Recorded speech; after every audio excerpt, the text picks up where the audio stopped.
Hey there, welcome to the NFL show. I'm Chris.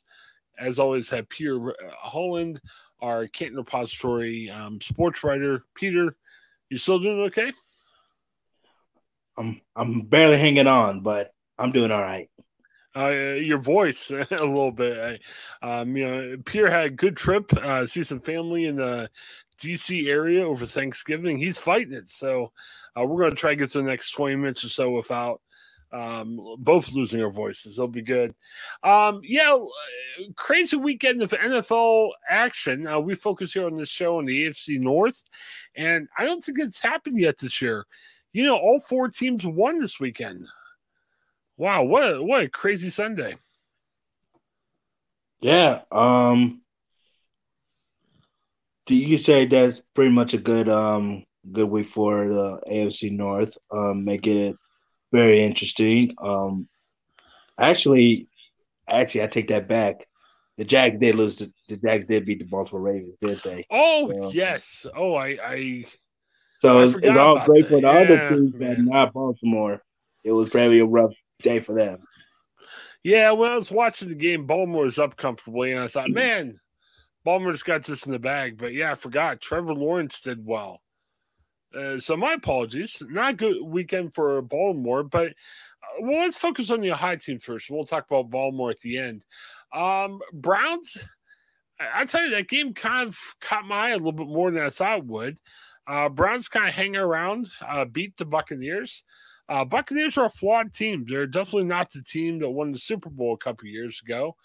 Um, Browns kind of hung out, then they ended up winning the game. Um, Good for Jacoby Brissett. He kind of went out on top. Unless something happens to Deshaun Watson, injury or otherwise, this will probably be the last to see of Jacoby Brissett for the year. But hey, it's been disappointing overall. The Browns are only 4-7, but hey, it was a nice win to usher in the Deshaun Watson era with. Well, first of all, it's just kind of funny that even with the loss, the Tampa Bay Buccaneers could still win the division. Oh yeah, Um, it's just how bad AFC South is. But yeah, first of all, you got to get a shout out to Jacoby Brissett. Definitely been holding down the fort. He had his ups and downs, but he definitely went out with a bang. He literally gave his heart out to get Cleveland their probably one of their best, maybe if not their best win of the season. And you definitely want to give him credit when it's due and how he handled himself, even with all the discussion with Deshaun Watson, how the offense has been going, the play calling and everything. He still handles himself very well. So definitely a much credit to Jacoby Brissett. and we're a broken record. We talk about this every week. But Nick Chubb, yeah, really rough game the week before. Came back with a good game, scoring the walk-off touchdown for the Browns win. Yeah, it's great to see Nick Chubb back to his full form. He's been slipping lately. Not necessarily his fault. It's just offensive line has just been bad. Mm-hmm. Not getting a good push. And they're hurt. So it's just a little combination of both. You're not going to get a good running attack like you hope he would be.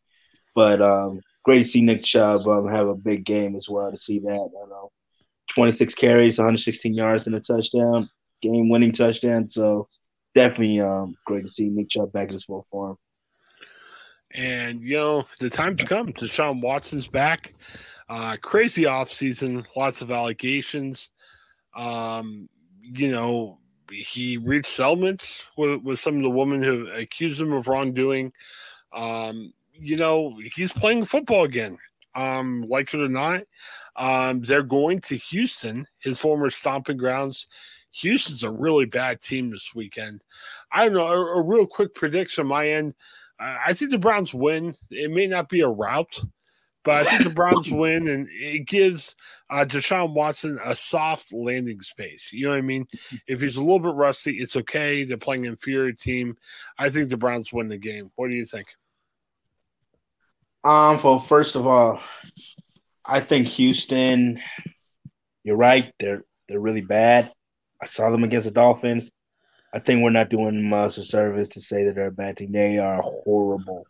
Yeah, They are very horrible. But you also got to take into account that Deshaun Watson is going to be going to a hostile environment. You're going back to your old team that drafted you, and with all the controversy that carried you, you can imagine what the Houston fans are going to be feeling about you, and then you right. can just look about the players. They're going to just look at, hey, we don't have anything to lose, so the best thing you can do is whether we win or lose, we're going to get ours. We're going to do whatever we can to make it very hard for Deshaun Watson in his return to Houston.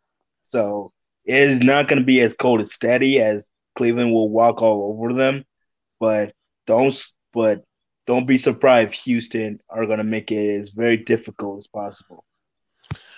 Yeah, and I guess the attorney for some of the women that have accused Deshaun Watson, they're trying to bring the women to the game. Now, I don't know if you put them in the front row or what happens, but it should be an interesting weekend down there to say the least.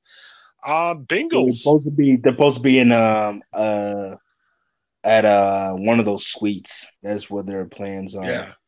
So And I would imagine you probably see a lot of them, during the broadcast. Maybe I don't know. Well, maybe not. I mean, they're victims. I mean, you don't want to showcase them. You're like, hey, here's what they look like. Here's their names. I don't know. I don't know how TV's going to play that up. Let's talk about the Bengals. Man, the Bengals, a very impressive win. They went down to Tennessee. I think Tennessee's not what they're made out to be. I think Tennessee's a tad bit overrated.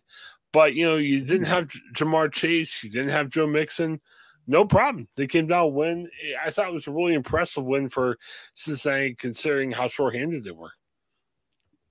oh, that's a major statement to say Tennessee is overrated. I wouldn't Well, go. I Yeah, go wouldn't ahead. say – yeah, sorry about that. I wouldn't say necessarily overrated. Like, I'll put it this way. They were the number one seed in the AFC last year. I thought Tennessee was going to come down and beat them. I mean, not Tennessee. It's Cincinnati last year in the playoffs. Cincinnati beating them in the playoffs last year didn't surprise me at all. So I don't know if they're necessarily overrated. I'm just saying when I look at the contenders in the AFC, I don't look at Tennessee the same way as I look at Buffalo or as I look at Kansas City or even Cincinnati. I mean, they're there. They're a good team. They should be in the playoffs. I spent last show when we talked about Ohio State gushing about how great Mike Vrabel is. And I think that's all fine. I just don't know if they measure up to some of the other AFC contenders. That's a fair way to assess it, and we'll probably see that when they play the Kansas City Chiefs on Sunday if they do stack up in the AFC. So that's definitely one way of looking at it. But we also got to remember the reason why Cincinnati Bengals win the Super Bowl is because they had a great run. You know, Right. sometimes that's all it takes. If they were good enough to make the playoffs, how do you respond right after that? So that's one way to looking at it. And right now, Cincinnati, they're coming in hot. Ever since that Browns lost, they won 3 straight. So they've been playing at a high level, even without Jamar Chase, which is going to be a bonus when he returns. And Joe Mixon dealing with concussion. They still find a way to pull through. You still got Joe Burrow. You still got T. Higgins. T. Higgins, you can't forget about him. Another number one receiver, and your defense still remains solid.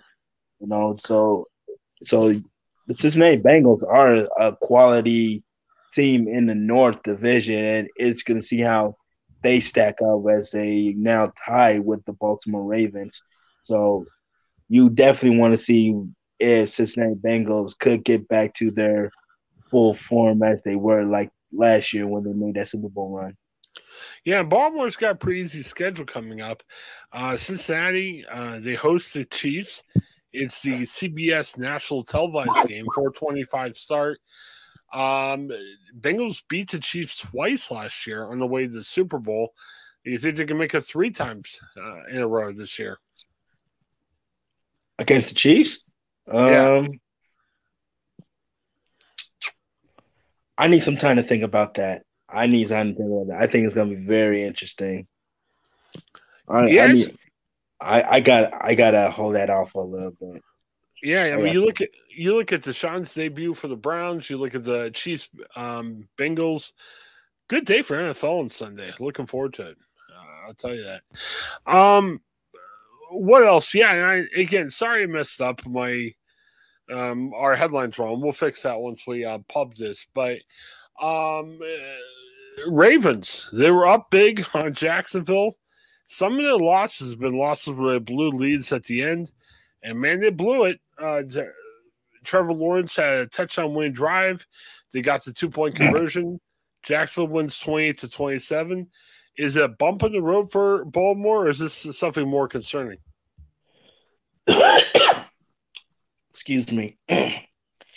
You can say that you can say it's very concerning just because you want to know if the Ravens can finish games, and Right. they have been.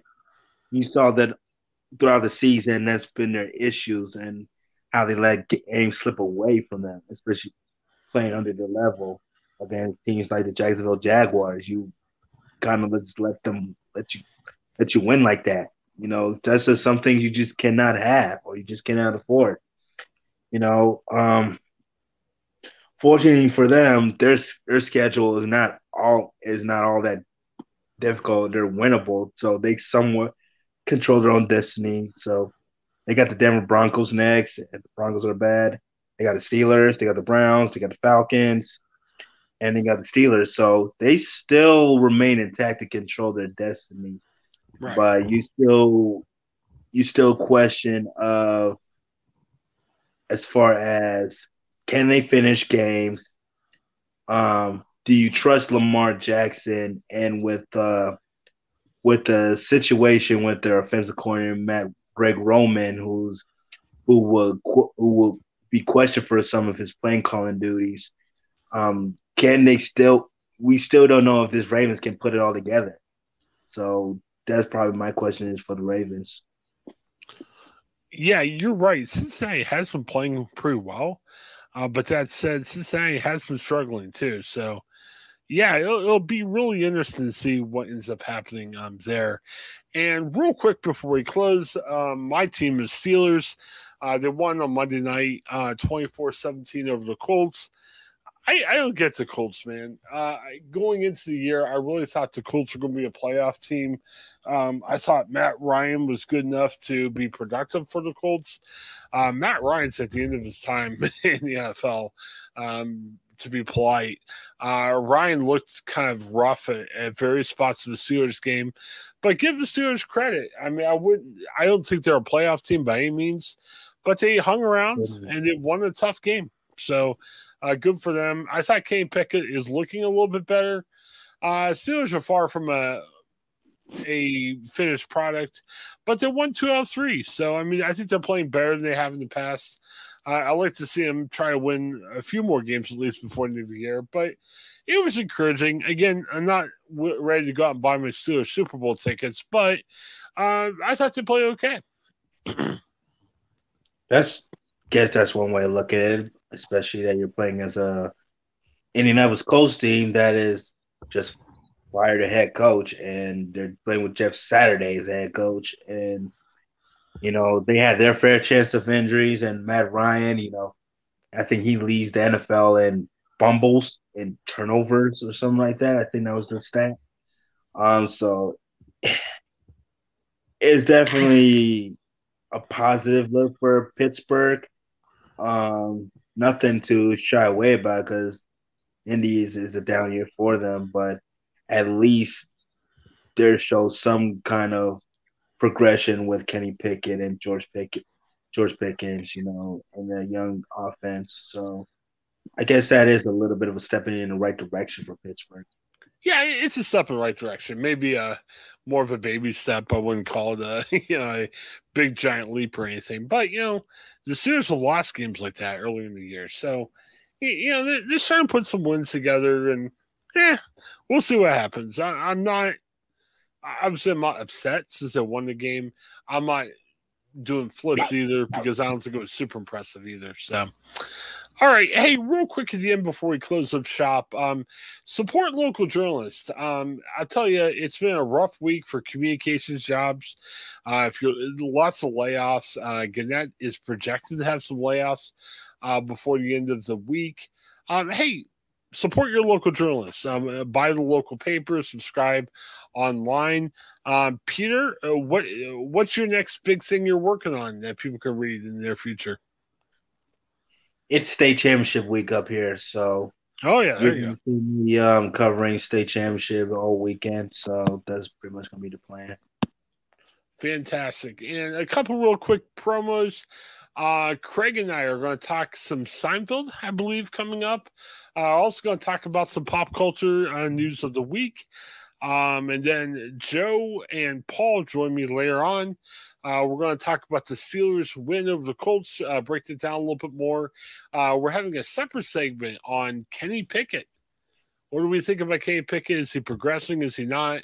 Where does he stand? And then our Goofy Etc. show at the end of the night, we're going to be talking about a fight or a near fight at Arby's in Ohio after the manager said no when a guy wanted a refund for his sandwich that wasn't made correctly. So I'll tell you, that's the thing anymore, man. If you get in a near fight, hit record, put on TikTok, and you'll be famous. How about that?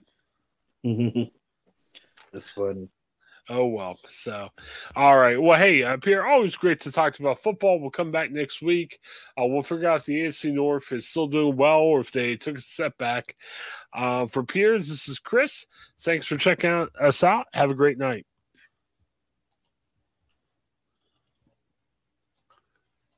Hi, I'm Jennifer Mooney. Welcome to what is our new Hope Interrupted podcast based on the work from our book, Hope Interrupted, that I co-authored with my good friend Byron McCauley. Hey, Jennifer, I'm looking forward to this podcast as much as I was looking forward to writing this book with you.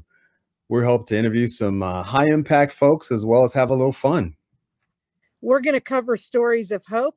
To learn more about our podcast and our book, please visit www.hopeinterrupted.com.